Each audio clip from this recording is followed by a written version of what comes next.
Castrol Western Nationals. This is round 2 of Superstock. The Superstock field, an entire field of naturally aspirated sedans, a real big event for the Carby fans. Steve Flynn in the Commodore, up alongside him Jeff Black in the Opal. Two beautiful cars. Watch the way they leave the line, Frank. Big RPM, stepping off the clutch in first gear, the front wheels up in the air for maximum traction, and both cars will run hard, well past 60 feet before lowering the front wheels down.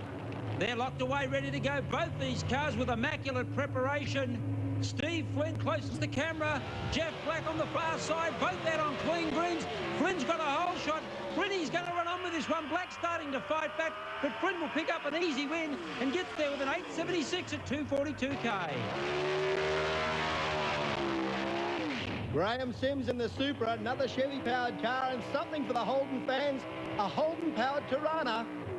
Phil Purser, the driver. This little Tirana running in G-Gas, a new class this season, and it is certainly becoming the most exciting class in sedan racing. Well, Simo in the Toyota Supra had a great season so far. So too this man on screen, Phil Purser. Purser gets out quick. Simo's on the chase. Starts to really min at about 1/3 strip distance. They draw side by side. Simo out near the centre.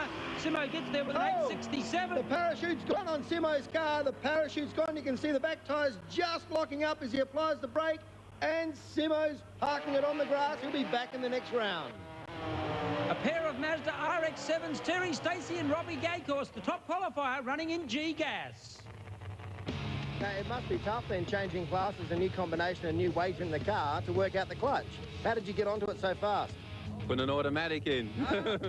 That's a big change for the car. Anything else that's changed dramatically? Just go around the suspension a little bit, and motor we had to go back to a standard manifold and a standard carburetor setup, which luckily we did a lot of testing with. We already run the cast iron head, which is only legal in this class. So, yeah, we've done quite a bit of R&D, and let's hope we can do it. Research and development paying off for Gaycourse, top qualifying in Superstock. And he gets a good leave, a red light for Stacey, and he's given the race away right at the start line. Gaycourse needs a good lap right now. Doesn't need to drive it out the back door, but he does anyway with a 9.29. Well, Stu, early in the day, a little bit of excitement for this man in the left-hand lane. Just watch what happens. And around she goes. How close was that? Oh, looks like an engine blew. Well, that's what did happen. Got fluid under the tyres. He spun around, got it back straight and drove it down backwards. Very rare for a dragster to stay on its wheels when it comes around. You can see he's very lucky. He oiled the tyres. They couldn't bite in. And the dragster with a big slide and a reverse down lane 2. Now, Peter Wiersma also had a great lap this afternoon in the Walsall Automatics Double B funny car. This car, the first in Australia to run in Double B with a Hemi motor, a big Chrysler big block in there. Now, Wiersma was expecting the car to perform fairly well out of the box. First time down the track in competition, and this is an awesome run. Oh, the debut pass. Have a look at this. Wiersma is on the noise, a 6.51, Stewie. Now, slight mechanical problem, something you're uneasy about, and that might keep you out of racing tonight. Yeah, we'll play it by ear. We'll have a bit more of a closer look and gonna take no risks and too much money spent, so we'll have a bit more of a look and we'll go from there. Well, Wiersma's problem in the valve train keeping me out of racing. Ian Brown without a thought for it, Peter Wiersma. All his thoughts right now with Diane Davenport in the other lane. A top alcohol funny car and an A dragster, a naturally aspirated dragster, and a very supercharged funny car. Oh, great camera angle there of Diane's car as she backs it up. This is the Castrol Western Nationals. Going through Ian Brown's mind will be the clutch combination. The funny cars run on the clutch. If there's too much clutch there, he'll blow the tyres away on the start line.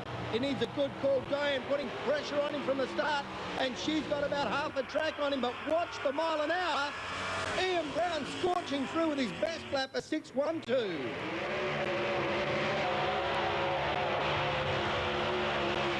Oh, what about it, Ford fans? Murray O'Connor with a big, strong burnout. And Stu, Murray's coming to the side. He's got a problem. This is bad. This is very, very bad for Murray. It's great for Colin Richardson, but when you see a driver park the car alongside the wall, you know they've got a problem. He's trying to keep his problem in case it's an oil leak out of the drive line, so racers that come behind him won't have any worry with traction. Richardson, no thoughts for the car in the other lane. O'Connor broke. Richardson wins with a 7.95. Now, this will hurt Murray's plans for the Nationals. Hopefully, we'll all get behind him and get him over there to win for WA.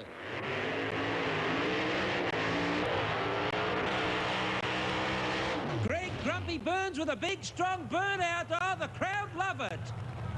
A very bright, very loud car. What more could anyone want except John Zapier in the other lane?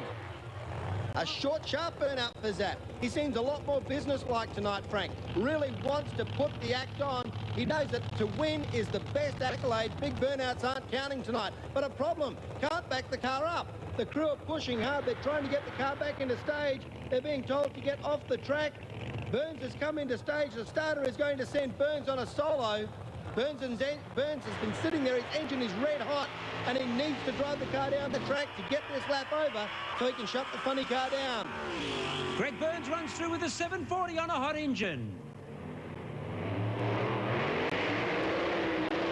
Well, with only two sedans left in the field, Troy Critchly and Victor Bray, it looks like Victor may have to race against a funny car in the final. Well, Victor, that means we could end up with a sedan and funny car final. Do you like racing against funny cars? I don't know, I've never raced one. But in competition in Queensland, you've never come up against a funny car before? No, not in the 57 at all. No, I've never raced a funny car to the best of my recollection. Raced a couple of dragsters here and there, but never raced a funny car. Troy Critchly in the Boss, side by side. Critchly in the red Castrol car. Victor Bray in that one, the black and white 57 Chevy.